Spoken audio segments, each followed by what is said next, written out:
Well, alright, alright, alright. Welcome to another one of BumpmyStump's World of Tanks Xbox 360 replay videos. Tonight we are in the IS-7. Yes, you heard that right, the IS-7. And, we are on Fisherman's Bay. And, yeah, let's not get started on the IS-7.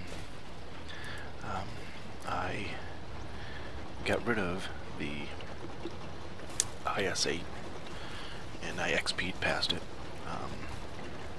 I used a little bit of money and almost all of the free XP I had saved up because I couldn't stand it. If you've watched some of my videos, you realize that. So, and I was hoping that the IS-7 would be a better tank. The verdict is still out. At this point, I've played 10 games. I've only won 3. I've only had 2 decent games, and this is one of them. And, excuse me. The armor is better than the IS-8. The gun is marginally better than IS-8. But it's still... it leaves you feeling abused, is a good term.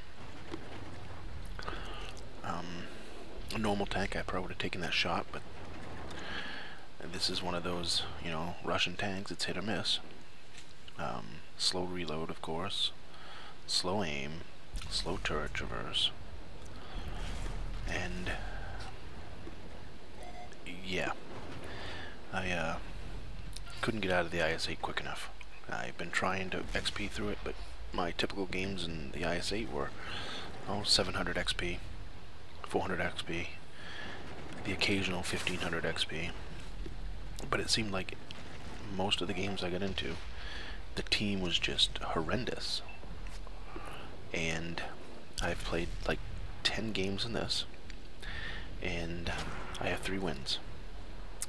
One of them was a fairly close win.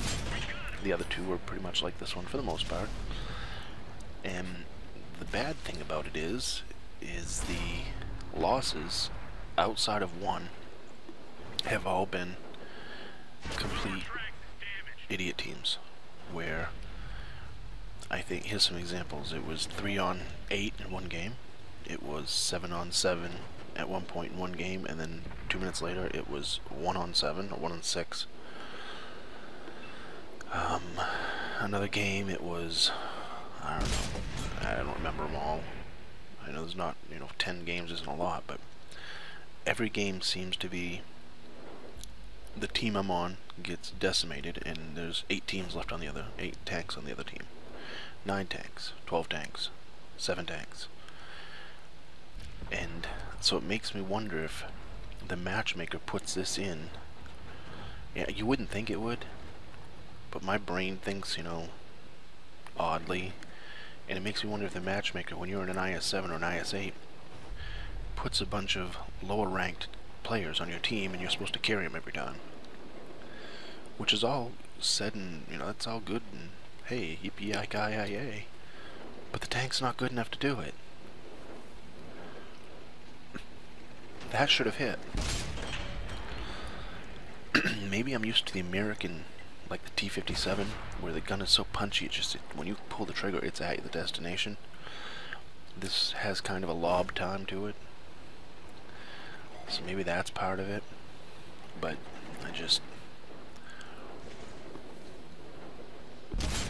that one right there, nah. I didn't expect that one to go, but it would have been nice if it did. But, the tank, this was the last game I played tonight, and I had said to myself before this, I said, if I don't get a win, I'm selling it. I had played, 9 games and had 2 wins, and Centurion. Tell me that shouldn't have gone through a Centurion. It's just, he tracks me and does damage to me, which I know it's the side of my tank, but I shouldn't have gone through him. I throw 505 into the T-71, which was a good shot, but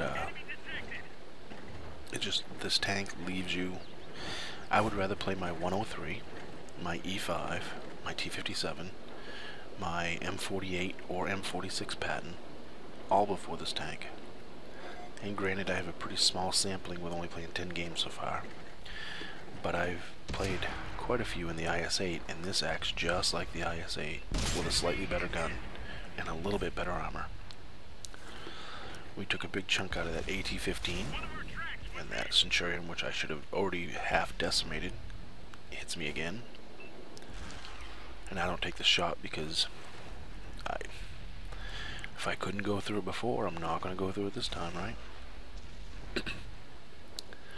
So I'm kind of sitting back, thinking that I'm going to get smacked from the left here at some point. I'm going to push up and put another one through that AT-15, and I bounce his shot, his return fire, which is good. And I think I'm going to pull up again here. My teammate gets decimated because he's now got an E100 for help. And I'm going to plunk another one right through him. And I'm going to sit right here and use him for cover. The E100 is going to have to shoot through him to get to me. And the teammate finishes him off. So then I try to put one through the E100, and I do. 480 damage, that's not too bad. But that T-30 is up there, he's just drooling to get a shot in on me. So I point out on the map, he is just, I'm in a decent position right here for what's going on. But I can't have that T-30 staring down at me every other second. So I say, well, I'm going to try to put one through him. And I do. 565, that was pretty decent damage. That was a good roll, and that's a shot right there that the IS-8 would not have done. It would have bounced. In my opinion, I mean, I could be wrong, but that shot right there and the IS-8 wouldn't have, I don't think would have gone. So this gun is, it's a little better. But, we get this one right here where I don't really take the shot because I just don't think it's going to go. So, and this spot right here is kind of, it's getting used up because that T-30 is not coming over the hill. My teammates down there are getting, I mean, there's a few of them down there, but I think it's an E100 right there, is shooting at the back of the tank below. Not below, but down the alleyway. And I want to try to help. And I want to get over there and get a shot in on him. So I come in, put one through the back of him, and finish him off by ramming it. But it wasn't quick enough to help my guy that was down below. Luckily, that T-30 didn't come over the hill yet, because I would have been dead if he was fully upgraded. And we got T-110E 4 that just decimated me. He drives right by, fix the track because I want to finish him off. That was my second repair kit I used. As you can see, I carried 2 repair kits on this, a small and a large. That T-30 misses, thank goodness. Of course, and I missed the return shot. And the E4 saw that shot go, so he's going to shoot at me. And he tracks me. Which, thank goodness he tracked me, because, that could have been the end of my game. And we're up by a couple tanks at this point. The marina here, or whatever you want to call it, it's pretty much emptied. And I have to go mute some guy. Because he was on mic talking in French or something, and not that I think he shouldn't be able to do it, it's just I was having an okay game and I didn't want to listen to blah, blah, blah, blah, blah, blah, blah. So I was talking to someone I platoon up with once in a while earlier, and we were talking, he's like, how often do you go back and wonder why you muted the people that are muted? And I'm like, I do it all the time. I'll unmute them to see if they're, a lot of times I mute people that connect on or whatever. So, like that guy right there, it's not the end of the world, he was talking in French, but I didn't want to listen to it. I threw a really bad shot there. Was kind of hoping he'd move forward instead of backwards. I can't. I've got nothing. But I got something now, and I'll finish him off. I'm going to see the artillery up there, and I was going to go after the artillery here, but then I was like, yeah, there's 2 tanks going after him already, so let's just head up the road. Let's see if we can get up top, and let's see what we can do there. But the T-44 lights up on my shitometer, or whatever you wanna, on the radar. And I know there's a T-44 here, and I also know there's another tank up in the hill somewhere. There we go, T-28. We're gonna scope in on him, and this is a good shot. Again, the IS-8, that probably bounces. And I'm still surprised that the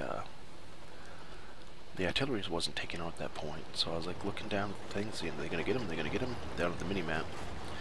So that's why I paused there for a second. And then we got a T-44 who's, I want to make sure this shot counts. Better safe than sorry. I come down over the hill, scope out, because that's how Russians do. And we take him out.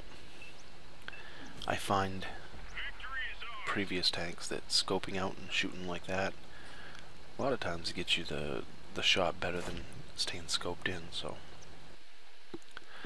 it is what it is, I guess. It could just be, you know, my brain thinking that, but we end up with 61,000 excuse me, 61,700 silver, a mastery class 2 badge, 2,600 XP with a multiplier for a premium, a few awards, steel wall. See, I like seeing steel wall. It means the armor's working right. I end up with 4 kills, 11 damages, 466 to the AT-7, 505 to the T-71, 565 plus 706 to the T-30, 1375 to the AT-15, and then 948 to the E-100. All decent. Good enough numbers to end up with a mastery badge, 50%, right? Or was it 80? I don't remember now. It's late. We put out just shy of 5,000 damage, 4 kills, 706 spotting. We took 1,900, dealt out just around 5, or actually about 5,700 with the assist and the damage together. 12 hits, 12 penetrations. So that game right there showed me maybe this tank, maybe I'll keep it. I need a bigger sample, but I do know this, out of 10 games, only won 3. So that's not very good stats right off the bat, is it? Hopefully it gets better. You know, maybe if I get more used to the gun, maybe it'll be better. We'll see. I'll keep it for a while and see what happens. As usual, comment, rate, subscribe. Give me a thumbs up or a thumbs down. Tell me what I did right, tell me what I did wrong. Tell me how to play these Russian heavies. I don't care much about the IS-8 now because I dumped it, which I'll probably regret. I'll want it back, but even though it sucks. But yeah, just if you know how to play them, school me, please, because they drive me insane. Yeah, remembering the battlefield, shoot the red ones. If your tank will shoot them. If it doesn't, keep on trying. If you get frustrated, keep on trying. If you get really frustrated, sell the fucking tank and get another one. Later.